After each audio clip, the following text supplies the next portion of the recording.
আজকে আমি মেটে আলু দিয়ে মাছ রান্না করব। মেটে আলু কেটে দিয়ে রেখেছি, মাছ নিয়েছি, মাছটা এখন ভেজে ভেজে নেব। তেল গরম হয়ে গেছে, এবার মাছগুলো ভেজে নেব।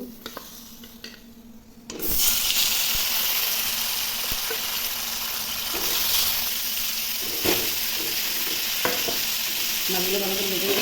মাছগুলো ভাজা হয়ে গেছে, এবার তুলে নেব। মাছ নামানো হয়ে গেছে, এবার সবজিটা বসাবো। ওই তেলে আলু আর চইটা ভেজে নেব। আলু আর চইটা একটু থাকবে। আলুতে হলুদ, লঙ্কা বাটা, জিরে বাটা দিয়ে দেবো। ভালো করে ভেজে নেব।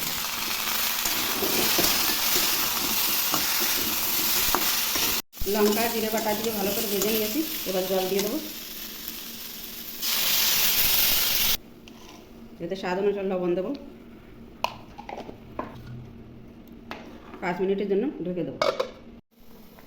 আলুগুলো গলে গেছে, এবার এতে মাছ দিয়ে দেবো।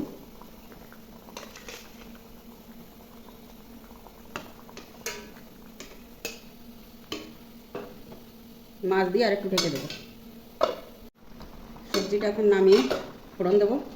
গরম হয়ে গেছে, জিরা তেজপাতা শুকনো লঙ্কা দিয়ে দিলাম। এবার সবজিটা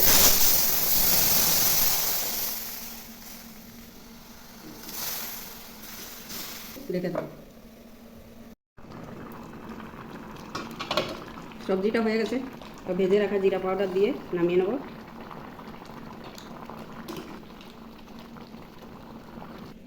মেটে আলু দিয়ে মাছ রান্না হয়ে গেছে। আমার ভিডিওটা যদি ভালো লেগে থাকে লাইক করবেন, শেয়ার করবেন, সাবস্ক্রাইব করবেন। নমস্কার।